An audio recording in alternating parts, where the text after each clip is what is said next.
T Narasipura KSIC ಆವರಣದಲ್ಲಿ ಕ್ರೀಡಾಂಗಣ ನಿರ್ಮಾಣ ವಿಚಾರವಾಗಿ ಕಾರ್ಖಾನೆ ಮುಂಭಾಗ ಏಕಾಂಗಿಯಾಗಿ ಆಮರಣಾಂತ ಉಪವಾಸ ಕುಳಿತ ಬಿಜೆಪಿ ಹಿರಿಯ ಮುಖಂಡ ತೋಟದಪ್ಪ ಬಸವರಾಜರವರು ರಾಜ್ಯ ಸರ್ಕಾರದ ವಿರುದ್ಧ ಧಿಕ್ಕಾರ ಕೂಗಿ ಆಕ್ರೋಶ ವ್ಯಕ್ತಪಡಿಸಿದರು.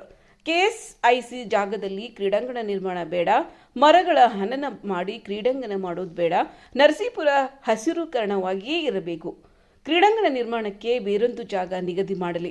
ಸರ್ಕಾರ ಈ ನಿರ್ಧಾರ ಕೈಬಿಡುವ ತನಕ ನಾನು ಆಮರಣಾಂತ ಉಪವಾಸ ಮುಂದುವರಿಸುತ್ತೇನೆ ಎಂದು ಬಿಜೆಪಿ ಹಿರಿಯ ಮುಖಂಡ ತೋಟದಪ್ಪ ಬಸವರಾಜು ಮಾಧ್ಯಮ ಹೇಳಿಕೆ ನೀಡಿದ್ದಾರೆ. ಸರ್ಕಾರದ ಗಮನವನ್ನು ಸೆಳೆದಿದ್ದೀನಿ. ಈ ಸರ್ಕಾರ ಬಡವರ ವಿರುದ್ಧ, ಪರಿಸರದ ವಿರುದ್ಧ ಮರಗಳನ್ನು ಹನನವನ್ನು ಮಾಡೋದಕ್ಕೆ ಹೊರಟಿದೆ.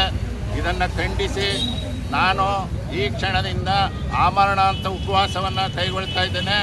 ಸರ್ಕಾರ ಈಗಲಾದರೂ ಎಚ್ಚೆತ್ತುಕೊಂಡು ಮುಂದೆ ಆಗ್ತಕ್ಕಂಥ ಅನಾಹುತವನ್ನು ತಪ್ಪಿಸೋದಕ್ಕೋಸ್ಕರವಾಗಿ ಈಗ ಏನು ನೀವು ಕೈಗೊಂಡಿದ್ದೀರಿ, ಈ ಒಂದು ಕ್ರೀಡಾಂಗಣದ ಇದನ್ನು ಬೇರೆ ಕಡೆ ನಿರ್ಮಾಣ ಮಾಡಬೇಕು ಅಂತ ಆಗ್ರಹಿಸಿ ಇಲ್ಲಿ ಈಗ ನೀವು ತೆಗೆದಿರ್ತಕ್ಕಂಥ ನಿರ್ಧಾರವನ್ನು ಕೈ ಬಿಡಬೇಕು ಅಂತ ಹೇಳಿ ನಾನು ಏಕಾಂಗಿಯಾಗಿ ಆಮರಣಾಂತ ಉಪವಾಸವನ್ನು ನಾನು ಈ ಕ್ಷಣದಿಂದ ನಾನು ಕೈಗೊಳ್ತಾ ಇದ್ದೇನೆ. बोलो भारत माता की, बोलो भारत माता की, बोलो भारत माता की।